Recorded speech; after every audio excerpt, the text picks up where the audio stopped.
Good evening, San Diego. I'm Chief Meteorologist Carlene Chavis, and thank you for tuning in for CBS 8 Plus Weather Update. Well, we're basically a broken record at this point, at least for this week. We do have some changes coming up by next week, but we still have the marine layer that's around. Now, we had the warmer than usual temperatures across the inland valleys today, still locked into those widespread 80s. We had 70s along the coast, and also that marine layer. We've been seeing it over the last couple of nights and mornings, even a little misty this morning. And that's because that marine layer came in full force, and you're talking about stretching about 5 to 10 miles inland from the coast. And so that led to reduced visibility out there as well. We could see that pick up as we go from tonight through tomorrow morning. So with that being said, we could also have a dense fog advisory being issued by the National Weather Service. It happened late last night once we got past about the, I want to say 1 o'clock hour that we had that issued, and that was sticking around all the way through 9 a.m. this morning. So we could see that happen again, and you would actually get that alert if you have our CBS 8 app. You would get the notification right there on your phone. So with that being said, we could be dealing with that, and that would reduce visibility less than a mile at times. So we're seeing that tonight through tomorrow morning being possible, and so that's just something to be mindful of. Already starting to see a little bit of misty conditions out there as we also have that marine layer starting to roll right back in. So a little bit of a little hazy conditions, I should say, out there. And then we could see some misty conditions with a deeper marine layer as we go into the weekend. So just something to be mindful of. For tonight, we've had some temperatures into the 60s. We're going to look at widespread overnight lows in the 50s. So no major changes really expected in our forecast. Very similar forecast to what we had earlier today to kick off the weekend.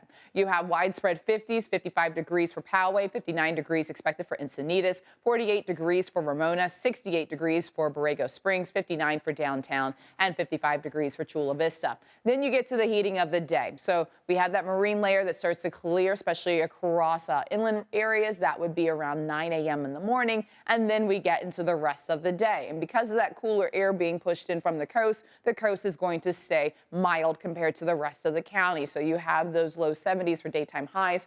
To start off the weekend, you have 70 degrees for Encinitas, you have 71 degrees for Del Mar. You're also looking at 70s for Chula Vista as well as for downtown. East of the 15, widespread 80s yet again, still holding on to those temperatures about 5 to 15 degrees warmer than usual for this time of the year. 85 degrees tomorrow for Escondido, the same for El Cajon.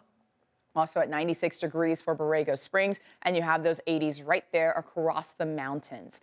We have our surf forecast about 2 to 4 feet for tomorrow and a moderate risk of rip currents at our local beaches, but that will change up a little bit more by Sunday. We have a major hurricane that's been brewing and has been churning in the eastern Pacific for much of this week, for most of this week. And so this is Kristy. It is currently, as of this evening, a Category 3 hurricane. That is a major hurricane. And Kristy will continue to weaken over the next couple of days. Now it's generating some elevated surf as well as rip current risk right along Baja, and we'll see that extend in a little bit more for us in Southern California by Sunday. So current movement towards the northwest at 14 miles per hour has it being a Category 1 hurricane, downgrading to that by Saturday, and then by Sunday being post-tropical. But we get the indirect impact with that, a southerly swell that's going to pick up that surf a little bit more, so it's going to help in that. So about 3 to 5 feet by Sunday with a high risk of rip currents at our local beaches. If you are not a skilled swimmer, you are not advised to be in the water, especially on Sunday. And you should always use caution when you are out there,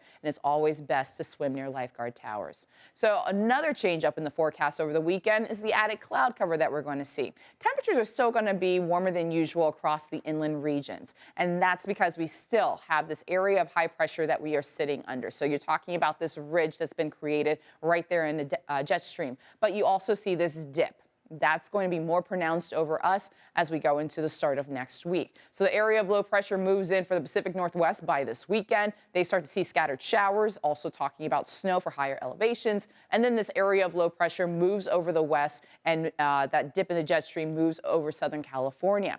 Its closest approach to us looks to be on Monday in the evening hours, and that's over Nevada. So with some of that moisture still kind of wrapped around it, still basically producing some of that moisture, picking up on it, especially from the Pacific, that offers up a chance that we could see some wet weather in our forecast. We've been talking about this for most of the week. We're not talking about heavy rainfall, but it's going to be spotty light showers, very similar to the last system that we had that moved through. That was a couple of weeks ago. Some areas like Sorrento Valley, Miramar, La Jolla, as well as University City saw some measurable rainfall that impacted in the evening hours. We're looking at a very similar pattern pattern with this. So the low moves in and it brings a chance we could see some showers. That would be on Monday evening all the way through about Tuesday morning. Could see an isolated shower or two lingering into the afternoon hours, and then we dry out by the middle of the week. But this area of low pressure bringing some moisture with it. And as mentioned, it's going to be modest with the totals, a few hundredths of an inch to about a tenth of an inch of rainfall. That would be along the mountains and towards the west. So not looking at a big rainmaker, but we are looking at a chance for some light rain in the forecast. Then we have a dip in the jet stream that continues all the way into next weekend. And that's because of a series of low pressure systems. Now, those are going to stay pretty far towards the north, so not really making a big impact when it does come to any wet weather for us in the forecast, at least through about Saturday. But what it will do is it will keep the below seasonal temperatures that we are going to feel starting on Monday.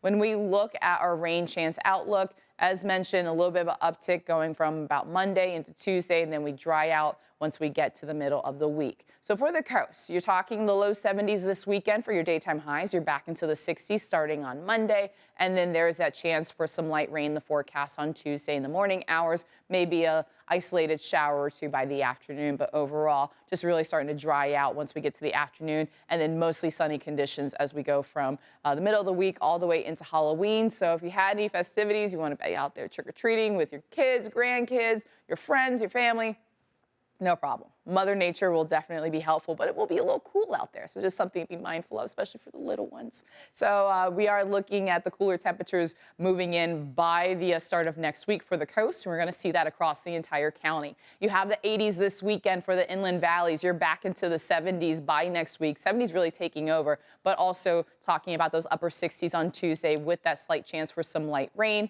For the mountains, you have the 80s to start off the weekend, 70s to wrap it up, and you have the 60s taking over for most of next week. And then you also have Tuesday, which looks to be the coldest day next week at 55 degrees for a daytime high.